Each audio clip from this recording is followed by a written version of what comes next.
Wow, wow, wow, wow, wow, wow, wow, wow. Avant de regarder cette vidéo, je sais que ça va sembler fou, mais j'ai besoin que tu ailles dans ta salle de bain et que tu cherches un rouleau de papier toilette. Si vous le faites, je vous promets que cela rendra la vidéo encore plus intrigante.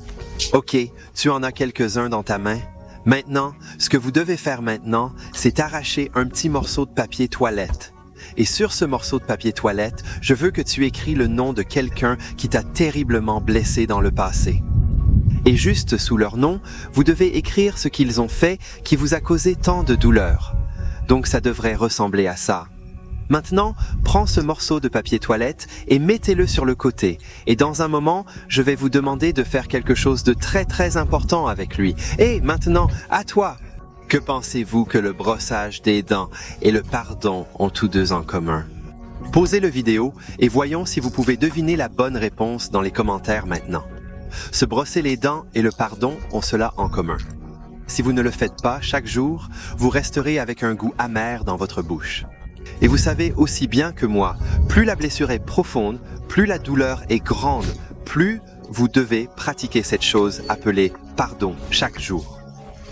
Laissez-moi vous dire quelque chose. Je suis toujours étonné de voir à quel point Dieu nous aime, de voir à quel point il est patient avec nous. Vous réalisez que les yeux du Seigneur sont sur tous les endroits. Il voit tout.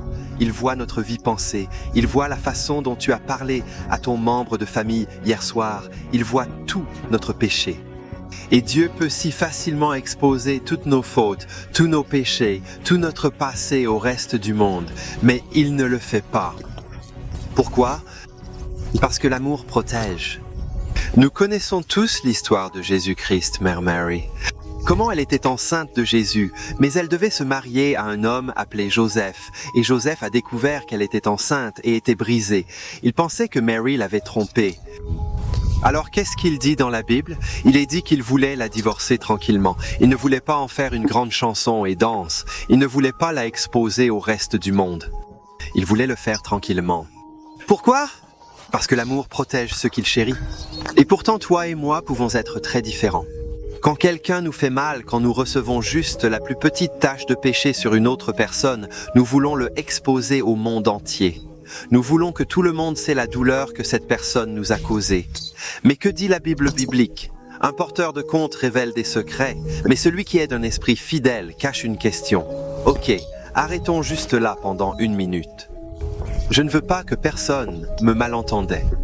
Si quelqu'un a commis un crime contre vous, je vous supplie, allez à la police et impliquez d'autres personnes. C'est peut-être la seule raison pour laquelle vous regardez cette vidéo aujourd'hui, parce que vous savez que vous devez dire à quelqu'un d'autre ce mal qui a été fait.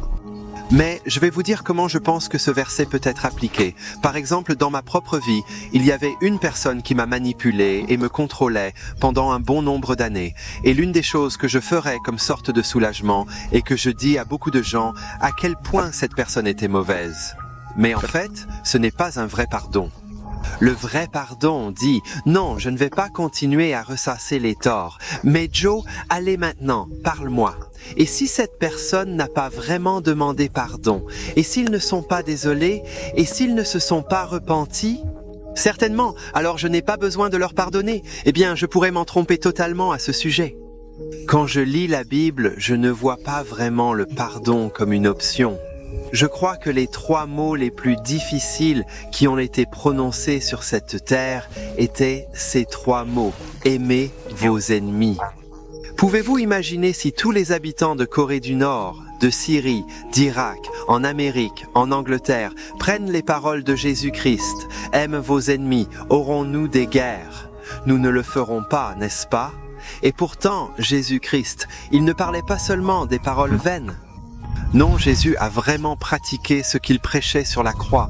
On lui a craché dessus, on s'est moqué de lui, ils lui ont arraché la barbe, ils l'ont cloué à un arbre, ils l'ont déshabillé. Et toutes ces personnes se moquaient de Jésus-Christ mourant pour nos péchés. Et que dit Jésus-Christ sur la croix? Quel était l'un de ses dictons? Père, pardonnez-leur car ils ne savent pas ce qu'ils font. Ces mêmes personnes qui se moquaient d'eux, étaient-elles désolées? Ils n'étaient pas désolés du tout. Sont-ils repentants? Ils n'étaient pas du tout repentants. Et pourtant, Jésus-Christ avait voulu qu'ils soient pardonnés.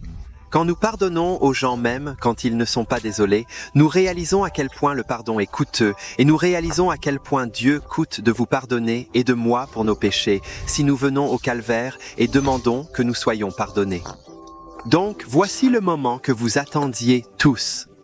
Que pensez-vous que je vais vous demander de faire avec ce petit morceau de papier toilette? Chacun de nous devrait prendre ce morceau avec le nom de la personne qui vous a fait mal et le jeter dans les toilettes comme un moyen de dire « D'accord, oui Seigneur, je suis prêt à pardonner cette personne, tout comme tu m'as pardonné de tous mes nombreux péchés. » Maintenant, juste avant que nous terminions, je suis vraiment très curieux. Je me demande si quelqu'un n'a pas écrit le nom d'une autre personne sur ce papier toilette, mais vous avez écrit votre propre nom. Si c'est toi, laissez-moi vous poser une question. Qu'en pensez-vous d'un homme ou d'une femme qui a écrit ses péchés sur le morceau de papier toilette, le versa sur la chaîne, puis une fois qu'il a disparu, ils ont mis la main dans le bol toilette, directement dans les tuyaux, ont sorti ce morceau et le remis dans leur poche et se sont marchés avec lui tous les jours? Vous diriez que c'est absolument dégoûtant, c'est dégoûtant. Et pourtant, c'est ce que font beaucoup d'entre nous quand nous disons « Dieu, tu ne pourrais jamais me pardonner ». Dieu, comment pourrais-tu me pardonner de toutes ces choses pourries que j'ai faites dans le passé? Mais la Bible dit non, vos péchés ont été enterrés au fond de l'océan. Je ne m'en souviendrai plus, jusqu'à ce que l'Est est de l'Ouest. C'est à quel point ton péché a été séparé. Ça a disparu parce que Jésus-Christ est mort sur la croix.